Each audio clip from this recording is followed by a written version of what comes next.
Steve mismo umamin sa akin nung lasing siya. Anong sabi ni Nick? Wala. Hindi kasi ako makalapit sa kanya eh.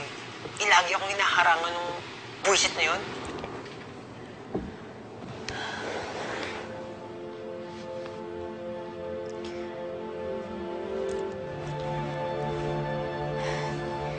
Mars, hindi pa rin ako makapaniwala.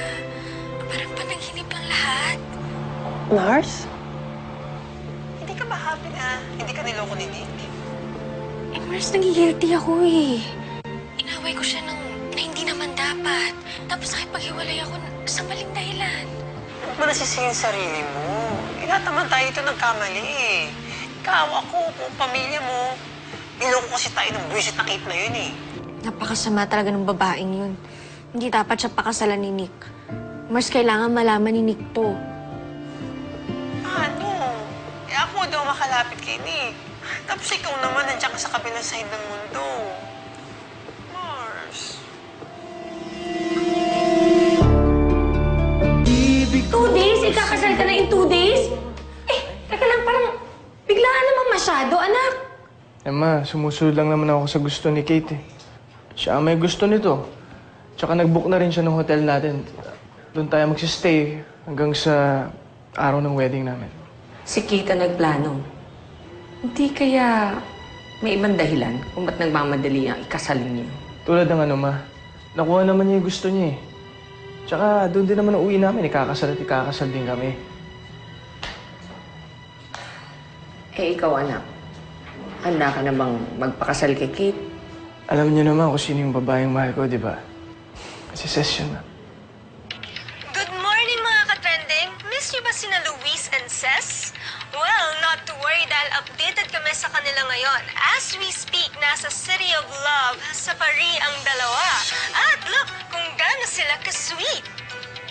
Bagay na bagay nga na ang dalawa ay nandyan sa City of Love at hindi na ako magtataka kung may magaganap na wedding sa Paris. At dahil sa sweet na vacay nyo, Luis and Ces, kayo ang trending today. Tanga-tanga akong pinakawalan ko siya, Ma. Siguro, panahon na talaga para hanapin mo na rin ang sarili mong kaligayahan, anak. Ces, nasabi sa akin ni Luis na alam mo na raw ang lahat. Gusto ko lang malaman kung kamusta ka na. Magsisinungaling po ako sa inyo kung sasabihin kung okay ho ako. Naging malapit ka na sa akin, Ces. Nasasaktan ako to see you sad. But you have to realize that things happens for a reason. Maaring hindi ka nga niloko ni Nick. That he was a loyal boyfriend. Pero maybe you're not meant for each other. Katulad ng nangyari ngayon. Maybe the universe is telling you that hindi kayo para sa isa't isa. Baka kaya ka nandito because you're destined to meet the right person for you. And maybe it's my son, Luis. Parang ang hirap naman yatang makipag-usap sa'yo. Ako lang ang salita ng salita. Well, anyway, magpahinga ka na. Pero tomorrow, I want to see a smile on your face. Okay? Good night. Good night.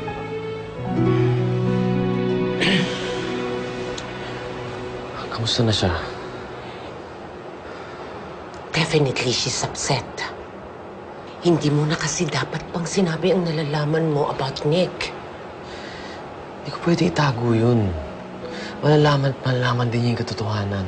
But she's already willing to move on from Nick. Handa na nga siya makipag-date sa'yo eh. You know what? You blew all your chances. Sayang. She deserves to know the truth. Ayoko maging unfair sa kanya. Well, in love, walang unfair. Ilang beses mo nang pinaubaya si Ces kay Nick.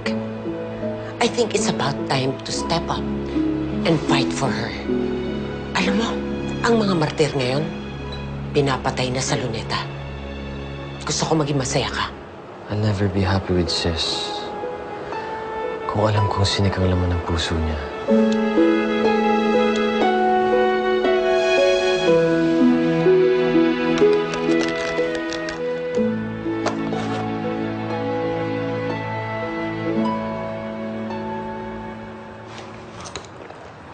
Ay, sorry. Ito na, patapos na. Sabi ni Direk Earl, pupunta daw tayo sa painting ni Mona Lisa.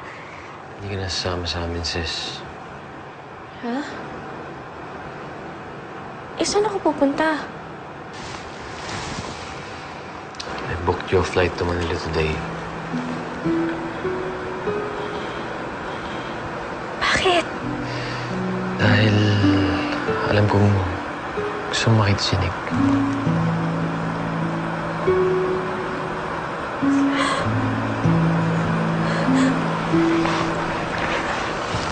Pero paano yung documentary natin? Don't have to worry about that anymore, sis. Nakausap ko na yung production team. They understand your situation. And besides, magpo-focus naman sila kay Mami. At alam kong mas importante sa'yo si Nick. Bakit mo ito ginagawa? Kasi maski masakit, I'm letting you go.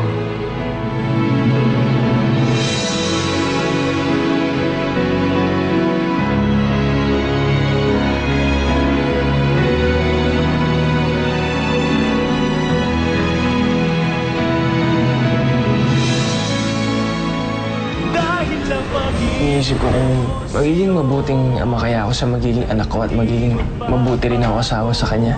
Hanga ako sa'yo dahil pinanagutan mo yung magiging anak ninyo ni Kate. Nick, kailangan kita makausap! Sir. Steve, kailangan ko makausap si Nick. Sige naman, tulungan mo naman kami, oh. Tinatanggap mo ba ang makaisang dibdib si Nick sa habang buhay, sa hirap at ginhawa? Yes, Father. I do. Sir, asan po ba si Nick? Ang alam namin, ngayon ang kasal nila na Ma'am Kate. Ikaw naman, Nick, tinatanggap mo ba ang makaisang dibdib si Kate at mamahalin habang buhay? Pangako ko sa'yo